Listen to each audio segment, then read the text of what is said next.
All right, and day 2 of the last week. So this is one, we're going to do the breath work first again. And this is one that is, if you're someone that exercises, this is something so great to do before you do a heavy lifting movement. Even if it's not heavy, just a hinge movement, a squat movement, anything where you know you're going to be using weights, this really braces your body for that.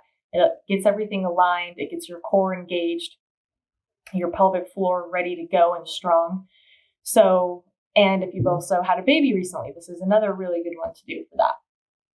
So this one, you're going to find a wall. Like we did on Monday, we did the down regulation with our legs up on the wall. But this one, if you don't have a foam roller, again, use anything. I have my water bottle here. So even that, just something kind of this width that would just force you to kind of squeeze your legs, but not super thin. So you're going to try to have these legs at a nice 90-degree angle, lay flat on your back, and you're going to place it just slightly below your kneecaps, and everything is slightly engaged. So you're pushing your belly button into your core so you can't slide your hand under. You're kind of slightly pressing your feet against the wall and slightly pressing against this, so everything's kind of tight. And what we're going to do is practice inhaling and filling up the sides right here. So still filling up the diaphragm, but learning to expand in a different way. Again, this allows you, while doing a squat, to hold that breath in as you squat and not exhale until you come back up, and keep it all tight. So again, everything's slightly pressed. And when you expand, your stomach will fill up a teeny bit, but because you're keeping your core so squeezed, it'll start to go to the sides. And you're just going to do that.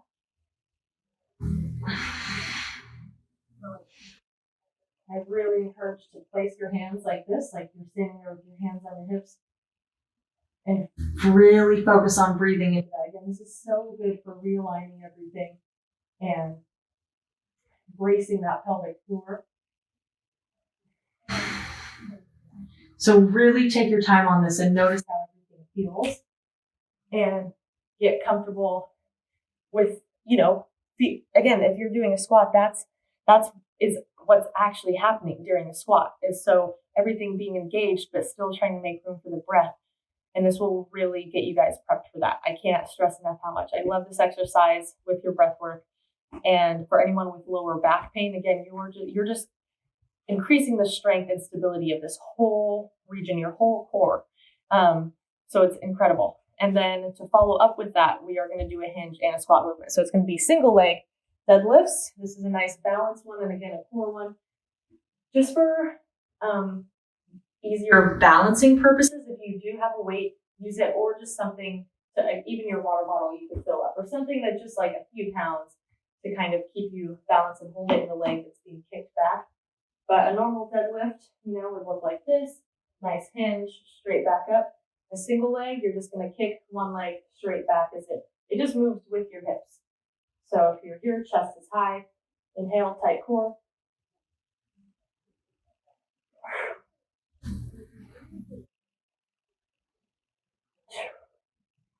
Do one this way. Inhale.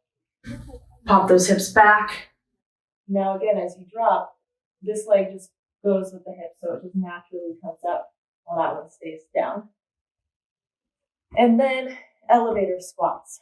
So again, in that too, with the weight, again, just pretend there's a string attached to this weight in your knee. So as it goes down, the knee goes back and pulls right back up. Then elevator squats. So this one, we're going to do a full squat. Again, if you have weight, hold it. If not, that's okay. And if it makes you feel more stable, just have something like foam roller as well. We're going to go all the way down, halfway back up, back down, then up. That's one. Tight core. And try not to exhale until you're all the way up. Inhale. Squeeze. Right there. And then our flow at the end is inchworms into pigeon and downward dog into Spider-Man. So the inchworms into the pigeon. We've done tons of inchworms and pigeons. They are my favorite. Do a nice inchworm crawl out. Try not to wiggle, and you drop down that leg. Looks like you guys can't see me do it that well. But again, hopefully we're all familiar with the pigeon at this phase. But it's when you drop that knee down here. Perfect. And then the downward dog into Spider-Man. So when you come up, kick that leg forward and stretch. Back into downward dog. Kick this leg forward. Stretch. Again, both movements we've done before, just in a little bit different flow version. And I will see you guys Friday.